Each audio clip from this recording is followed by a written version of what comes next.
Eliya aliwaita manabii wote wa Mungu Baali.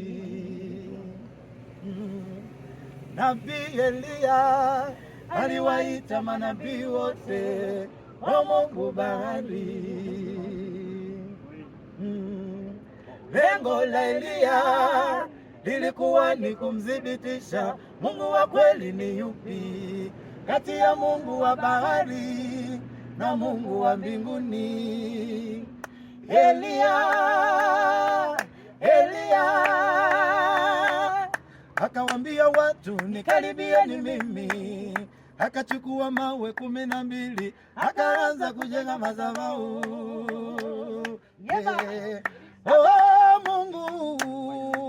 Mungu ni Mungu tu.